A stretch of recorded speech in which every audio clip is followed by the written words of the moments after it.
రాహుకేతుల రాశి మార్పుతోటి మకర రాశి వారికి రాబోయే 1.5 సంవత్సరం పాటుగా అంటే 18 మే 2025 నుండి డిసెంబర్ 4, 2026 వరకు ఎలాంటి శుభాశుభ ఫలితాలు ఇవ్వబోతున్నారో చూద్దామండి.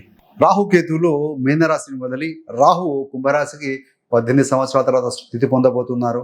కేతుగ్రహం కన్యారాశిని వదిలి సింహరాశిలో 18 సంవత్సరాల తర్వాత స్థితి పొందబోతున్నారు. ఒక్కో రాశిలో ఈ యొక్క రాహుకేతులు 1.5 సంవత్సరం పాటుగా ఉంటారు కాబట్టి సో మొత్తంగా మనకు 12 రాశులు ఉంటాయి. 12 into 1.5 = 18 కాబట్టి 18 సంవత్సరాల తర్వాత తిరిగి ఆ రాశిలోకి వస్తున్నారు. మరి పెద్ద గ్రహాలు కదా, ఎక్కువ కాలంగా ఉండే గ్రహాలు కాబట్టి డెఫినెట్గా వాటి ప్రభావం అధికంగా ఉంటుందండి. రాహుకేతులు గ్రహాల కాదు, ఛాయాగ్రహాలు. మరి ఎందుకు ఇంత ఇంపార్టెన్స్ అంటే రాహుకేతువులు ఏ రాశిలో ఉంటే ఆ రాశి ఫలితాన్ని, ఏ నక్షత్రం మీద ఉంటే ఆ నక్షత్ర ఫలితాన్ని, ఏ గ్రహంతో కలిసి ఉంటే ఆ గ్రహ ఫలితాన్ని, ఏ గ్రహం కనుక ఈ రాహువును వీక్షిస్తూ ఉంటే ఆ గ్రహ ఫలితాన్ని కూడా ఇస్తూ ఉంటాయండి. సో ఇన్ని రకాలుగా వీటి ప్రభావం ఉంటుంది. మన శనివత్ రాహు, కుజవత్ కేతు అన్నారు. రాహు శనిలాగా యాక్ట్ చేస్తారు, కేతువు కుజుల్లాగా రిజల్ట్ ఇస్తూ ఇంటరాక్ట్ చేస్తూ ఉంటారు. రాహు కుంభరాశిలో హ్యాపీగా కంఫర్ట్గా ఉంటారండి. సో ఆ రాశి సింబల్ ఏంటి? ధారాళంగా పోస్తుంటే అమృత జలం. సో ఆ అమృత జలం కోసం రాహు అందులో కూర్చొని సో ఆయన తీసేసుకున్నాడు, కంఠం దాకా వెళ్ళిపోయింది. కాబట్టి అతనికి ఇష్టమైన రాశి కుంభరాశి అని చెప్పాలి. సో అందులో కంఫర్ట్గానే పాజిటివ్ ఫలితాలు ఇస్తాడు.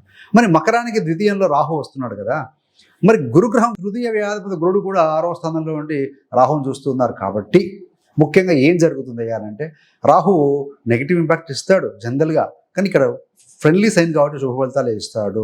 మీకు ఇంకొకటి ఏంటంటే ఏలినాటి శని కూడా అయిపోయింది మకర రాశి వారికి. 1 ఏప్రిల్ 2025 నుండి క్లియర్ అయిపోయిందండి. సో అదొక బాధ అయిపోయింది.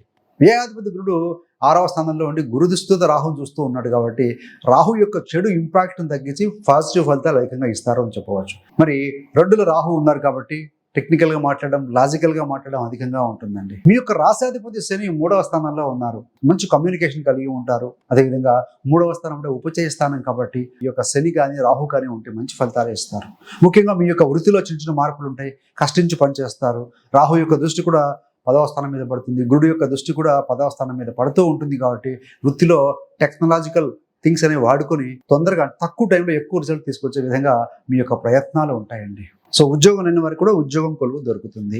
ఉద్యోగ పరంగా వ్యయం అంటే దూరం, బహుదూరము, చేంజ్. 6వ స్థానంలో ఉన్నారు. డైలీ సర్వీస్ 10ని చూస్తూ ఉన్నారు.